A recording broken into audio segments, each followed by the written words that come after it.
गर्दन कटने के बाद भी हाथ हथियार नहीं छोड़ता। मैं जाट हूं।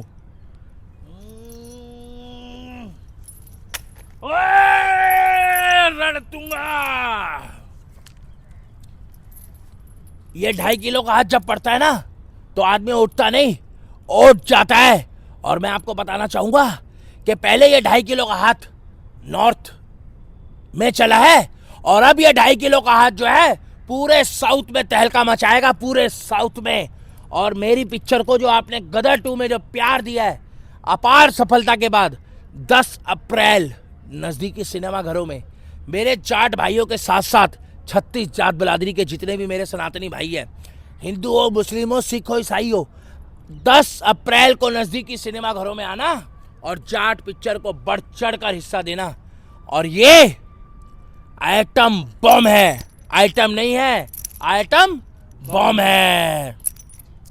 दीपक भाई, जिस तरीके से ट्रेलर आपने देखा है कि एक गांव की पूरी घटना है, वहां पुलिस पहुंच जाता है, हल चला रहा है किसान, देख रहे हैं कि उस परिदृश्य को। देखिए भाई साहब, मैं स्टोरी देखने के बाद बताऊंगा। ट्रेलर में तो मुझे पता लगा है देख के कि जो एक्शन है, जो रणवीर हुड्डा है उसका, विनीत कुमार सिंह का जो उसने किरदार निभाया है, बहुत जबरदस्त किरदार निभाया है। मगर मैं एक बात बताना चाहूंगा आपको, गदर 2 के बाद जब हमारी गदर पिक्चर आई थी उसके बाद अगर हमारे को बॉलीवुड में एक टक्कर दी, Tara Singh is back, Tara Singh is back, Tara Singh is back. और तारा सिंह ने दिखा दिया कि शेर और छावा कभी बूढ़ा नहीं होता। और इस पिक्चर को देखने के बाद ऑडियंस बताएगी क्या शेर बूढ़ा होता है।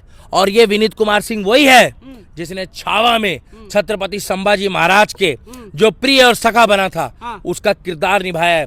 ये विनीत कुमार सिंह वही है जो मैच फिक्सिंग पिक्चर आई थी जिसमें एक आर्मी वाले का किरदार निभाया था।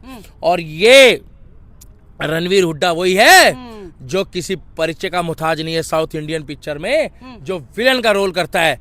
और हमारे सन्नी पाजी की तो बात ही निराली है। अरे सन्नी पाजी तब बुजुर्ग हो गए भाई, 60 एरिया हो गया मामला। देखिए भाई साहब, शेर बूढ़ा हो या जवान हो, अगर आपके सामने आ जाए तो क्या आप उसको ये देखोगे कि ये जवान है कि बूढ़ा है, या आप उससे भिड़ोगे? क्या करोगे? ना भिड़ेंगे तो नहीं भाई, क्योंकि शेर जब तक अपनी सांसें बंद नहीं करता, शेर जब तक अपनी सांसें बंद नहीं करता या सांसें उसकी बंद नहीं करता ऊपर वाला, या वो मरता नहीं है, जब तक शेर का खौफ पूरे जंगल में होता है। ये भेड़िया नहीं है कि कोई भी मुंह उठा के भिड़ जाएगा, ये भालू नहीं है, ये हाथी नहीं है। शेर का एक दहाड़, ये 2.5 किलो का हाथ जब पड़ता है ना तो चड्डा आपकी बारी गोविंद दोबारा आ रहा है कोर्ट में। आपने दामिनी नहीं देखी? दामिनी में उसने हिला दिया था। इनकी पिक्चर आई थी जीत, बाबूजी काजल का हाथ मेरे हाथ में दे दो बाबूजी, चला जाऊं काजल, इनको तुम समझाओ ना कैसे चला जाऊं।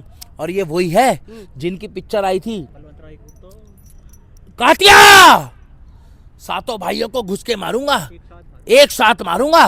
तो भाई साहब, इनकी पिक्चरों में, और सबसे बड़ी बात है कि जाट में कोई गाना नहीं, कोई आइटम सॉन्ग नहीं, कोई अश्लीलता नहीं। और साउथ की पिक्चरों ने दिखा दिया है कि बिना आइटम सॉन्ग, बिना अश्लीलता, बिना ठरकी पने के और बिना एडल्ट सीन के भी पिक्चर चलती है। तो इसीलिए हम ऐसी पिक्चरों को सपोर्ट करते हैं। अब इसके साथ आ रही सिकंदर, हालांकि सिकंदर में भी जो है वो है रश्मिका मंदाकिनी, उन्होंने भी कोई ऐसी अश्लीलता अभी तक ऐसी दिखाई नहीं है। रहा सवाल थोड़ा बहुत बॉलीवुड में जो शूट का इनका चलन है वो चलता है, मगर एक लिमिट तक। हीरोइन 31 साल छोटी, 31 साल छोटी है, मगर देखो भाई साहब, सन्नी देओल भी अब हमारा एक एज में काम कर रहा है, छावा है, बुजुर्ग है, सुनो, मगर उसके अंदर तो जज्बा है, जो वो पंखा लेके चलता है, हेड पंप लेके चलता है, ये जंजीर, ये असली की जंजीर है, नकली तो नहीं है। हाँ ना भाई साहब। अरे भाई, बहुत सारे लोग कमेंट करते हैं, इसीलिए मैं बोल रहा हूँ पत्रकार, जब जाट मूवी की बात हो रही हो ना तो उसको उसमें मत ले जाया करो। उसमें आधे से ज्यादा जो स्टंट है ना, आधे ज्यादा स्टंट जो है वो डुप्लीकेट करता है। मगर सन्नी देओल का एक एक डायलॉग, एक एक स्क्रिप्ट, जब उन्होंने हेड पंप भी उखाड़ा था ना तो बताया जाता है कि गदर की शूटिंग के दौरान एक्चुअल में जो लोग शूटिंग देख रहे थे वो रियल में डर के मारे भागे थे, क्योंकि उनको ये डर था कि सही में कहीं तारापाजी जो है हेड पंप ना मार दे। और जिस टाइम पे वो जंगल में भागते हैं ना और पलटते हैं, पाकिस्तानी पुलिस होती है, तो वो पलट के जब वो चिल्लाते हैं ना, दहाड़ते हैं, तो एक्चुअल में वहां के लोग डरे थे। क्योंकि उनको बिना माइक के उनके अंदर प्रभु श्री राम ने और सनातन ने एक ऐसी शक्ति दी है जो मेरे गुरुजी के पास है, और यह शक्ति मेरे पास भी हैगी है। गुरुजी? क्योंकि मेरे गुरुजी है रे सन्नी पाजी, गुरुजी मेरे गुरुजी है ना गोविंदा। हाँ। और जो मैं थोड़ी बहुत कॉमेडी ड्रामा एक्शन करता हूँ वो मैं करता हूँ प्योर उत्तर प्रदेश वाले हमारे स्वर्गीय राजू श्रीवास्तव जी, कानपुर वाले। इसीलिए मैं कहना चाहता हूँ उत्तर प्रदेश, छत्तीसगढ़, मध्य प्रदेश, महाराष्ट्र वालों, छत्रपति शिवाजी महाराज की जय, छत्रपति संभाजी महाराज की जय। जाट वेखन आयो जे, ऐसा नहीं है कि ये जाट भाइयों के लिए है। ये जाट हो, गुजर हो, ठाकुर हो, क्षत्रिय हो, ब्राह्मण हो, बनिया हो, जैनी हो, वाल्मीकि हो, जाटा हो, ये सारी जात बलादरी वालों के लिए है। क्योंकि उसने पता क्या बोला है, क्या? धर्म और देश के लिए। जब भी सनी देओल ने मूवी बनाई है उस पिक्चर में लोगों के अंदर बच्चा भी कहता है कि पापा मैं भी सन्नी पाजी की तरह बनना चाहता हूँ। सन्नी पाजी की? हाँ। और उसने जब बोला ना ये भगवान है या शैतान है, कौन है ये, तो उन्होंने बोला वो जाट है, जाट। तो भाई साहब पिक्चर में एक ट्रेलर को देख के, ट्रेलर देख के लगा कि ट्रेलर में भाई साहब मजा आ गया। और मैं आपको लगता है मैं आपको 10 तारीख को, आप ये बार बार सोच रहे होगे ना मैं इधर क्यों देख रहा हूँ, क्यों देख रहे हैं बार बार? 10 तारीख को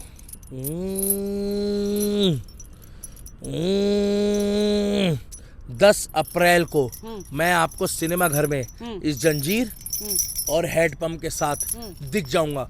इसलिए मैं आपको कह रहा हूं कि 10 अप्रैल को आप लोग भी नजदीकी सिनेमा घरों में जाट पिक्चर देखने जरूर आना, और आप लोग भी जाट पिक्चर जो है वो देखना। क्योंकि मैं जाट हूं, जाट। गर्दन कटने के बाद भी हाथ हथियार नहीं छोड़ता, मैं जाट हूं। और सनी पाजी की जितनी मर्जी आप एक्टिंग कर लो, लोगों को अच्छा ही लगता है। मैं गारंटी दे रहा हूं जब मेरे गुरुजी ये वीडियो देखेंगे ना तो वो खुश होंगे, क्योंकि मेरा भी 2.5 किलो का हाथ है, मैं खुद 108 किलो का हूँ, और तारा पाजी के साथ मैं जसता हूँ। कुछ लोग बहुत एक्टिंग करने की कोशिश करते हैं कि कैसे भी करके वो सनी देओल वाले डायलॉग मार ले या बन जाए, मगर वो जब मिक्स कर देते हैं ना क्या? तो उत्तर प्रदेश और बिहार की भाषा में ना सनी देओल वाली लुक नहीं आती। क्योंकि सन्नी पाजी की एक अलग ही आवाज है। दामिनी निर्दोष है जज साहब, दामिनी का कोई दोष नहीं है जज साहब। चड्डा बलवंत राय, दामिनी तारीख पे तारीख, तारीख पे तारीख, तारीख। अब आवाज देख रहे हो, ये आवाज के लिए ना एक आपको जज्बा चाहिए, किसी को गुरु बनाना पड़ेगा, एक एक्ट चाहिए। 108 किलो का लगभग शरीर हो और 2.5 किलो का हाथ हो, 1 किलो के हाथ में थोड़ी मुंह से डायलॉग निकल जाएगा आपके। लेकिन दीपक भाई आप गुरु मानते हैं, तो गुरु का कोई बढ़िया डायलॉग आपको याद आ रहा है? कौन सी मूवी आपको ज्यादा पसंद आई? काजल, अगर इस चौखट पे बारात आई तो सबसे पहले उसकी गर्दन में तलवार होगी, जिसके सर पे सहरा होगा, लाशें बिछा दूंगा, लाशें। जीत पिक्चर देखी थी इनकी, जीत पिक्चर थी। और इसमें सबसे बढ़िया मुझे जो पिक्चर लगी इनकी वो लगी है गदर 2 जी। गदर गाना याद आ गया क्या? गदर 2 का? हाँ जी। उड़ जा काले कावा तेरे मुंह विच खंड पावा, मैं ले जा तू संदेशा मेरा मैं सदके जावा, बागों में फिर झूले पड़ गए, पक गई मिठियां अंबिया, ओ मैं निकला ओ गड्डी लेके ओ रस्ते च ओ सड़क च एक मोड़ आया, मैं उठा दिल छोड़ आया। 7 अजूबे इनके पिताजी का, धर्मेंद्र जी। 7 अजूबे इस दुनिया में, 8वीं अपनी जोड़ी, अरे तोड़े से भी टूटे ना धर्मेंद्र और सन्नी की जोड़ी। हो हो। बाकी आप सोच रहे हो ना अब उनका जमाना गया, वो तो हम लोगों ने उनका विरोध करना भी बंद कर दिया। हम लोग चाहते हैं अच्छी पिक्चरें आए, डायलॉग हो, बच्चे सीखे। और इसीलिए मैं कहना चाहूंगा कि धर्म और देश के लिए एकजुट होकर वेस्टर्न कल्चर से अपने परिवार को दूर रखो, और छावा जैसी, गदर जैसी, जाट जैसी, क्या जाट जैसी पिक्चरें दिखाओ। और मैं अब जा रहा हूँ। दीपक भाई एक सवाल और है आपसे, एक बात बताइए, आपके गुरुजी कभी नलका उखाड़ के लेके आते हैं, कभी जंजीर पहन के आते हैं, कभी पंखा लेके आ जाते हैं, भाई इसके पीछे का क्या? मेरे गुरुजी के लिए फालतू मत बोलियो। अगर मेरे गुरुजी के लिए कुछ बोला ना तो तेरा भी वही हाल करूंगा जो मैंने चड्डा का करा था, जो मैंने कातिया का करा था। और जाट पिक्चर में अगर किसी ने फालतू बोला, पिछली बार गटर की तरह जो तुम लोगों ने गदर को गटर बताया था, उसी ने तुम्हारी पुंगी बजाई थी। और जाट आने के बाद कईयों को बवासीर हो जाएगी, कई लोग बरनोल ले आएंगे और कई लोग बिटाडीन ले आएंगे। और आप लोग अपना ध्यान रखना कि इस पिक्चर का तुम जितना मर्जी विरोध कर लो, जाट पिक्चर ट्रैक्टर लेके जाओ चाहे आप लोग बुलडोजर लेके जाओ, मगर 10 तारीख को मैं आपको 10 अप्रैल को जाट पिक्चर देखने इसी वेशभूषा के साथ, पूरी तैयारी के साथ शिवलिंग में दूध भी चढ़ाऊंगा, जरूरतमंदों को सामान भी बांटूंगा और जाट देख कर आऊंगा। जाट।